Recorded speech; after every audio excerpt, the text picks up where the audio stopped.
Hello everyone, welcome to my YouTube channel being a best teacher. तो आज की इस क्लास में हम शुरू करने जा रहे हैं lectures on Hindi pedagogy. Hindi pedagogy के लेक्चर्स हम शुरू करने जा रहे हैं। हिंदी की क्लास है तो शुद्ध हिंदी में भी बातचीत करने का प्रयास रहेगा। बाकी लेक्चर्स भी हमारे बायलिंगुअल हैं, इंग्लिश और हिंदी दोनों ही माध्यम में आपको मिल जाते हैं। तो और कोई सब्जेक्ट है अगर आपका बीएड में, तो आपको सभी सब्जेक्ट्स के मिल जाएंगे पर्टिकुलरली लेक्चर्स चैनल पे। चैनल की प्लेलिस्ट में जाके सभी जितने भी सब्जेक्ट्स हैं आप सभी के लेक्चर्स का आनंद ले सकते हैं। तो पहली क्लास रहेगी, पहला लेक्चर रहेगा आज ये हिंदी पेडागोजी का। हिंदी क्या है पहले वही समझ लेते हैं, बिकॉज इंट्रोडक्शन होना बहुत इम्पोर्टेंट है।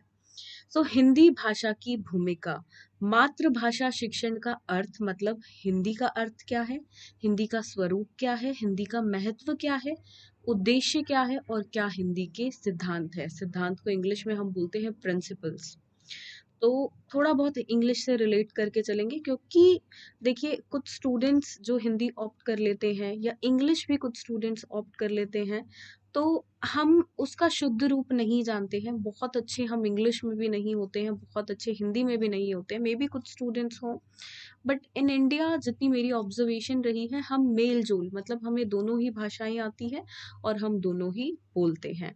हिंदी हमारी मातृभाषा है और हिंदी पेडागोजी का सब्जेक्ट अगर आपने चुना है तो बहुत ही एक अच्छा सब्जेक्ट आपने चुना है। और आप जो आगे शिक्षक बनेंगे तो आप इसको आगे ज्ञान का एक भंडार आपके पास होगा जो आने वाली पीढ़ी में आप बिल्कुल बांटेंगे। मातृभाषा है क्या? मातृभाषा शिक्षण से तात्पर्य उस मानक व परिणीतीय क्षेत्रीय भाषा से है जो शिक्षण के लिए प्रयुक्त होती है तथा विभिन्न क्षेत्रों में बढ़ रहे ज्ञान को प्राप्त करने के लिए उस भाषा की विस्तृत ज्ञान अनिवार्य है। अब देखिए, जो भी हम चाहे किसी भी लैंग्वेज की बात करें तो उस लैंग्वेज के लिए सबसे पहले इम्पोर्टेंट है कि उस लैंग्वेज के बारे में हमें पता हो, उसका ग्रामर पता हो, उसका लिटरेचर पता हो, उसका मतलब बेसिक ज्ञान तो उसके बारे में हो कि जितना आवश्यक है। अब यहाँ पे अगर हम देखेंगे, अगर एक बच्चे को फ्रेंच सिखाई जाती है, जर्मन सिखाई जाती है, जापानीज सिखाई जाती है, इंडिया में डिफरेंट कोर्सेज ऐसे हैं, तो वहाँ पे पहले हम जैसे इंग्लिश में ABCD सीखते हैं, हिंदी में क ख ग सीखते हैं, तो सबसे पहले उसके अल्फाबेट से या जो भी उस भाषा के पर्टिकुलर शब्द हैं उनसे हम बच्चे को उसका स्वरूप बताते हैं, उसके बारे में ज्ञान देते हैं। तो मातृभाषा हमारी हिंदी है, तो हर एक जन के लिए बहुत ज़रूरी है कि अपनी मातृभाषा के बारे में पता हो, स्पेशली इंडियंस के लिए जो भारत देश का निवासी है। यात्रा, भ्रमण, वार्तालाप आदि में आदि के द्वारा अशिक्षित व्यक्ति भी अपने ज्ञान में वृद्धि कर सकता है। फिर भी आधुनिक युग में व्यक्तित्व के संपूर्ण विकास के लिए शिक्षा प्राप्ति आवश्यक है। क्यों? अब देखिए, यहाँ पे हम देखते हैं, आप अपने नाना नानी, दादा दादी या किसी ओल्ड पर्सन को, किसी भी एक का एग्जाम्पल आप अपने माइंड में ले सकते हैं कि जिन्हें हम बोलते हो कि ये पढ़ा लिखा नहीं है, ये कभी स्कूल नहीं गया, ये अनपढ़ है। तो ऐसे इंसान क्या सच में अनपढ़ है? एक बात को हम सोचेंगे कि जरूरी नहीं है अनपढ़ का मतलब सिर्फ वो हो कि इंसान लिख नहीं सकता। अगर उस इंसान को बोलचाल आती है एक पर्टिकुलर लैंग्वेज में, वो सही से शब्दों को प्रोनाउंस कर सकता है, बोल कर सकता है, उस उन शब्दों में वार्तालाप कर रहा है, और अन्य कई चीजें जैसे समझ रहा है किसी की बातों को, टीवी चैनल देख रहा है, रेडियो सुन रहा है, एक ही लैंग्वेज में सुन रहा है, तो हम उस व्यक्ति को पूर्ण रूप से अशिक्षित नहीं बोलेंगे। अनपढ़ वर्ड एक गलत हो जाता है तो इसको यूज नहीं करेंगे। अशिक्षित हम उस व्यक्ति को नहीं बोलेंगे। और देखिए, आज की बात की जाए तो आज के वक्त में बहुत जरूरी है एक व्यक्ति का शिक्षित होना। क्यों? क्योंकि यहाँ पे आप कोई भी अपनी रोजमर्रा के कार्य ले लीजिए, उसमें बहुत जरूरी है, चाहे आपको एक बैंक का खाता सभी का होता है, आधार लिंक होता है। अगर आप आधार कार्ड बनवाने जाते हैं, बैंक अकाउंट में आपको जरूरत पड़ती है, एक सिग्नेचर की जरूरत पड़ती है, वरना आपको अंगूठे से काम चलाना पड़ता है। और अंगूठे से काम चलाना अब आज के टाइम में वो चीज़ खत्म होती जा रही है धीरे धीरे।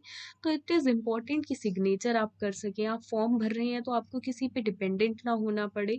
इंग्लिश या हिंदी वो मैटर नहीं करता है। आप जिस देश में रह रहे हैं, आप उस देश की मातृभाषा आपको आती है, तो उसके डेली के जो कुछ कार्य हैं, जो रोजमर्रा के कार्य हैं, वो तो एटलीस्ट उस भाषा में कर पाए। तीसरा पॉइंट है, मातृभाषा शिक्षण से तात्पर्य उस भाषा शिक्षण से है जो बालक के ज्ञान भंडार में वृद्धि करने के लिए उसे दिया जाता है। अब देखिए, बच्चों को हम कुछ भी पढ़ाते हैं। अब अगर मैं हिंदी की बात ना करूं, अगर मैं मैथ, साइंस, सोशल साइंस ऐसे सब्जेक्ट्स की बात करूं, तो जब हम बच्चों को हिंदी के द्वारा ये सब्जेक्ट्स पढ़ाते हैं, ये विषय पढ़ाते हैं, तो बच्चे सीखते हैं बहुत अच्छे से। क्यों? क्योंकि हिंदी हमारी राजभाषा है, हमारी मातृभाषा है। तो यहाँ पे बच्चे उस भाषा में कंफर्टेबल है। अधिकतर बच्चे, अगर आप 90% बच्चों को देखेंगे तो बहुत कंफर्टेबल है इस भाषा में। सो इट इज इम्पोर्टेंट कि बच्चों को हम उस भाषा में ज्ञान दें। और ऐसा होता भी है, चाहे हम पब्लिक स्कूल्स की बात करें या प्राइवेट स्कूल्स में बात करें, तो बहुत स्कूल्स ज्यादातर आज के टाइम में भी कि पर्टिकुलरली हिंदी भाषा का उपयोग करते हैं, हिंदी भाषा पे महत्व देते हैं। अभी हमारे प्रधानमंत्री द्वारा बहुत सारी ऐसी योजनाएं चलाई गई, जैसे कि हिंदी दिवस जो सितंबर महीने में मनाया जाता है, हिंदी सप्ताह, एक पर्टिकुलरली गवर्नमेंट स्कूल्स की मैं बात करूं, केंद्रीय विद्यालय की या नवोदय स्कूल्स की, तो वहां पे हिंदी सप्ताह चलता है जिसमें हिंदी से रिलेटेड बहुत सारी, देखिए, गतिविधियां, एक्टिविटीज कराई जाती हैं उस सप्ताह में। हिंदी एक मानक भाषा है, तो बिल्कुल बोलचाल की भाषा है, लोग इसको यूज करते हैं, बिल्कुल।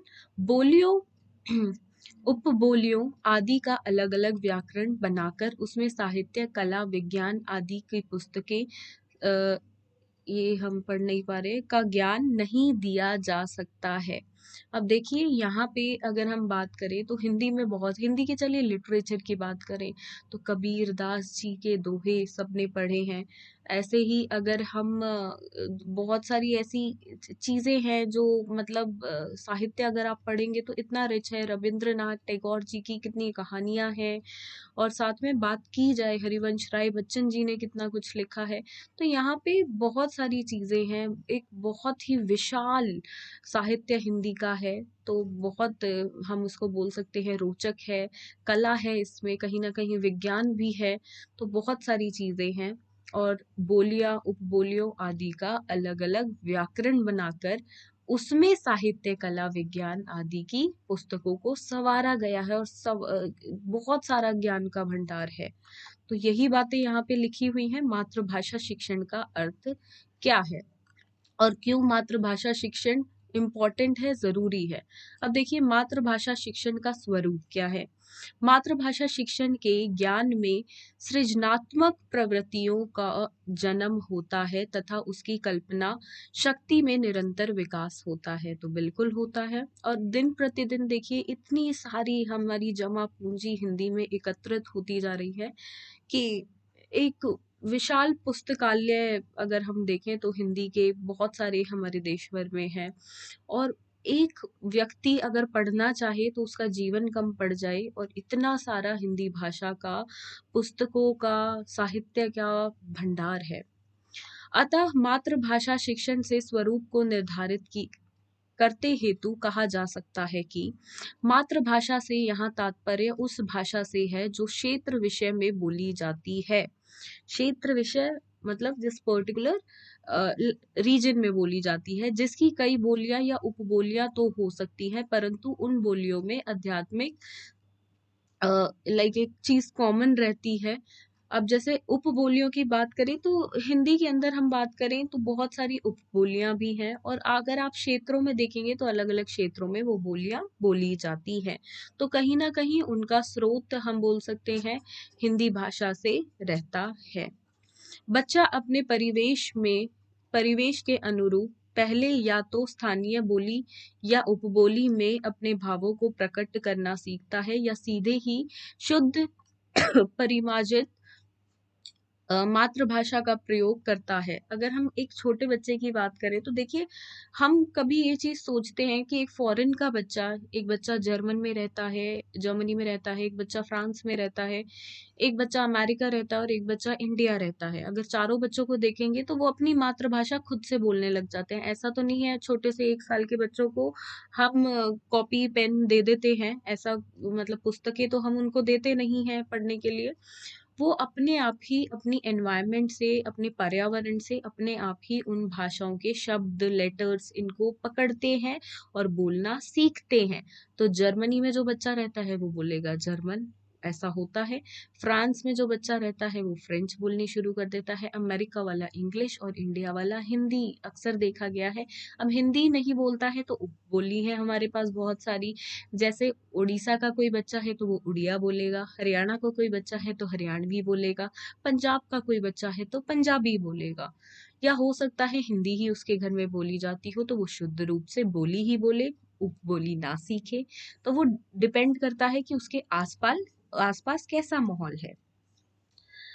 अगला पॉइंट है, विद्यालय में शिक्षा प्राप्ति के समय विद्यार्थियों को उसकी स्थानीय बोली में रचित पुस्तकें प्राप्त नहीं होती, बल्कि उसे तो मातृभाषा में रचित पुस्तकों को अध्ययन करके ज्ञान प्राप्त करना होता है। अब देखिए यहाँ पे बड़ा अच्छा पॉइंट है, ये बड़ा अच्छा स्वरूप बताया गया है यहाँ पे। अगर हम बात करें पर्टिकुलरली किसी भी स्कूल की, अब मैंने उड़ीसा का एग्जाम्पल दिया, हरियाणा का एग्जाम्पल आपको दिया, साथ में मैंने पंजाब का दिया और ऐसे ही हरियाणा का दिया।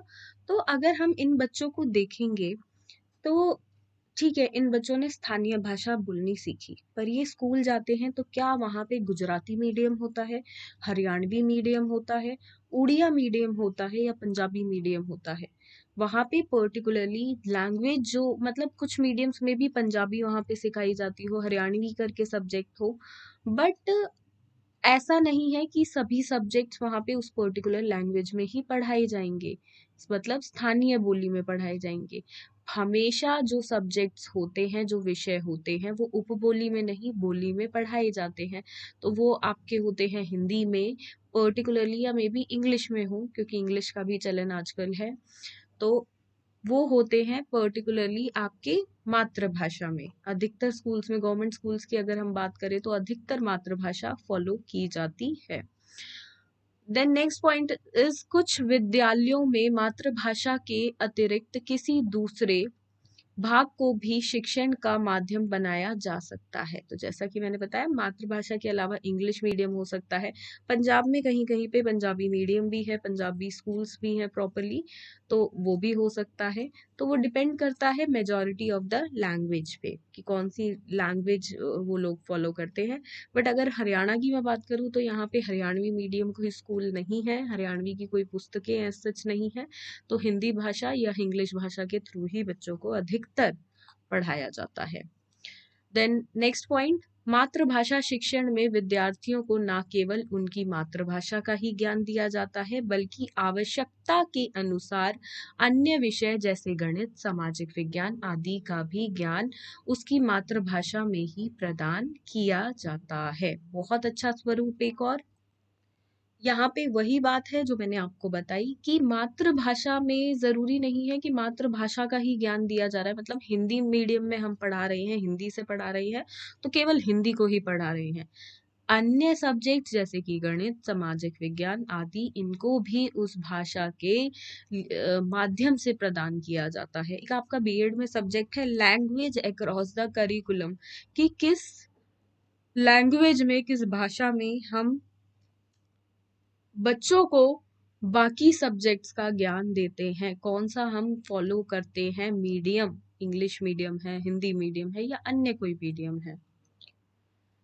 अगला स्वरूप, छठा पॉइंट यहाँ पर, मातृभाषा शिक्षण में मूल रूप से बालक को मातृभाषा के शुद्ध रूप का प्रयोग करने में सक्षम बनाया जाता है, ताकि वह अपनी मातृभाषा में उपलब्ध ज्ञानवर्धक पुस्तकों से ज्ञान प्राप्त कर सके। इसके अतिरिक्त वह अपने भावों, विचारों आदि को और अधिक स्पष्टता के साथ प्रस्तुत कर सके। तो यहाँ पे एक और पॉइंट है, मातृभाषा जब बच्चे को सिखाई जाती है तो बच्चे को इतना सक्षम बना दिया जाता है कि वो शुद्ध रूप से मातृभाषा का प्रयोग कर सके। उसको मातृभाषा का व्याकरण पता हो, बेसिक लिटरेचर मतलब कि आप साहित्य उस भाषा का पता हो, और जो बहुत ज्ञानवर्धक पुस्तकें हैं उनसे वो ज्ञान ले। इसके अतिरिक्त बात करें तो अपने भावों को, विचारों को और अपनी फीलिंग्स को, बेसिकली अपनी चीजों को बच्चा बिना किसी लाइक अटकते हुए, बिना किसी हम बोले एक तरह से हिचकिचाहट के एक दूसरे तक स्पष्ट कर सके, अपने भावों को दूसरों तक पहुंचा सके।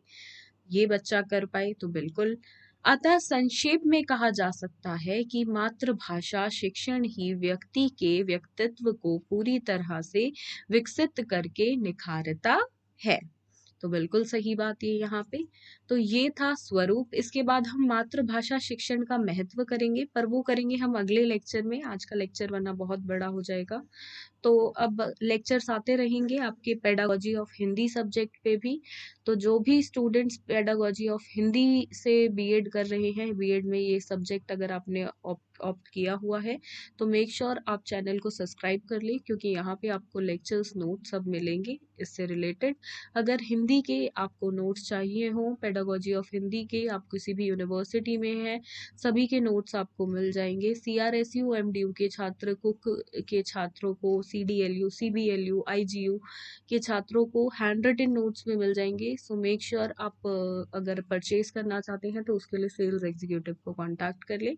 उनका लिंक मैं आपको डिस्क्रिप्शन बॉक्स में दे दूंगी, नंबर दे दूंगी, तो आप उनको व्हाट्सएप पे कांटेक्ट कर सकते हैं। तो ये था आज की इस लेक्चर में। आपको आज का लेक्चर कैसा लगा, सो कमेंट बॉक्स में लिखकर ज़रूर बताएं। And thank you for watching.